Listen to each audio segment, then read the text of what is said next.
What's up, YouTubers? This is Darkroad991 shaking y'all. This is part 2, episode 1. Yeah, it's as I was saying before in the last video.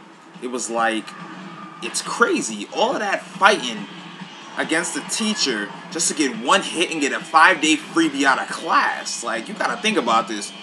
If you were with a group of kids in your class and you had nice abilities and shit, and you didn't feel like coming to class, wouldn't you aim to get that 5-day freebie? That's 5 straight days out of class. That's a whole week. I mean, come on, be serious now. Who wouldn't work for that shit? Everybody got their own personal goals to use those 5 days for. They're gonna use that own 5 days for their own personal means. So it's like, hell yeah, let's do this shit.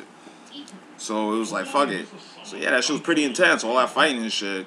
Everybody, in the first episode, all the main protagonists, all the group of students in that academy or within that class displayed a small, minor portion of what their power can do. Now, some characters showed better skill than others, but the ones that didn't show much skill could show better skill or are going to show a lot more skill in the next upcoming episodes, you see. So, and then after all of that stuff happens and they fail to like get that one hit on her, she finally makes it to a destination and everybody's running at her all at the same time to try to see if they can hit her before she makes her last move. And so then during that part, out of nowhere, the president of the academy, known as Sakai, he was talking to one of the automated dolls known as Musashi, and they were talking about how supposedly, as they were the ship that they were on was docking into Mikawa, they were explaining on Mikawa is not a very safe place, and a lot of suspicious shit's been going on there lately. So of course, for the people that have watched this, I'm sure you were saying to yourself, nah, what could possibly go? I mean, shit, you got to think about this. Mikawa, by that one point in mind, once she said that it's not safe to be there, you automatically know that shit's gonna go down the second they reach Mikawa. You already know this. You've already been full aware of this. So you already know it's not safe. And so supposedly said throughout the time when they reached Mikawa, along with what's been going on lately, and beforehand, supposedly an apocalypse was supposed to be going by. And all the stuff leading to what's going on now could possibly lead to the apocalypse. And Mikawa is probably the first step. Now, no one's not really aware of what's going on, but Mikawa is a big fraction, a big square that's going to grow even bigger and lead to something that's going to grow into what's going to be called the apocalypse. So, yeah, and then throughout that, freaking, they finally, the class reaches their destination and shit, and then out of nowhere, an archdevil comes out. And so he's getting all tight. It's like, oh, get the fuck out of here. What are y'all on a picnic or some shit? Come on, be serious now. Why are you making all this noise for? I'm trying to get sleep. So she's like, oh, don't try to talk to me. The teacher comes up and like, don't give me that bullshit. Don't you remember you kicked me out of my apartment and shit? So he goes, I don't give a fuck about that. Like, I don't remember shit like that. And so she gets frustrated, and so she beats the shit out of him. Gives the class a lesson on top of that.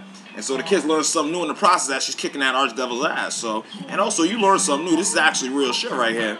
It's true. Like the teacher says that she was fighting the archdevil, every animal has a skull in has a brain within a skull. So all you gotta do is smack it once on the right and smack it twice on the left, both times really hard, and they're gonna grow unconscious, and you're gonna give them a concussion, and the animal's down. Archdevil, even though it works for them, it probably works the same way for regular animals in real life. So it'd be good to actually apply that kind of shit when you're actually going out hunting and all you got is a really large stick in your hand. So, and then of course shit starts to get stupid out of nowhere. Aoi Tori, one of the big main protagonists, shows up as everybody's talking to the teachers and shit like that, and he comes up with an erotic game, a sexy erotic game in his hands, and the teacher gets frustrated.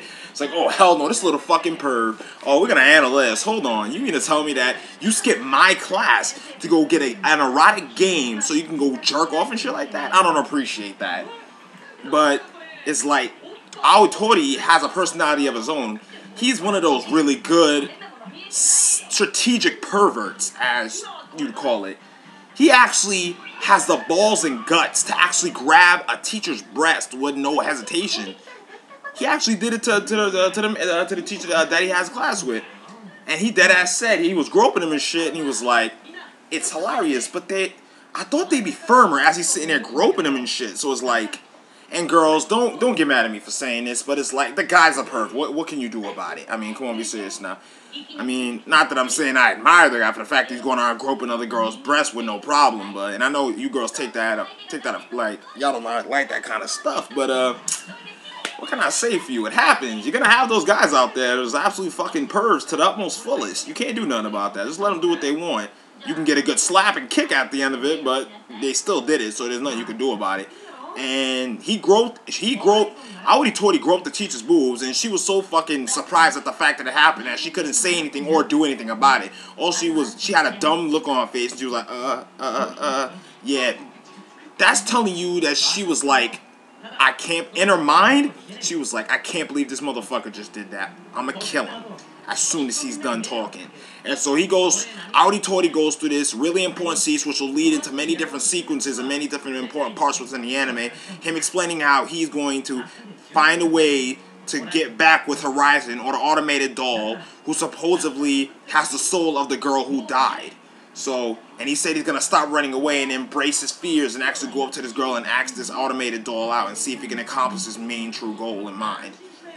So, and then during the part of that conversation, out of nowhere, this really perverted part comes out of nowhere, where while he's explaining about the erotic game, freaking the Aoi Tori's sister, Kimi Aoi, she's like, oh, you mean to tell me you're holding an erotic game like that in your hands, and you're saying you're going to graduate from being a pervert? Yeah, I'm not seeing that happen.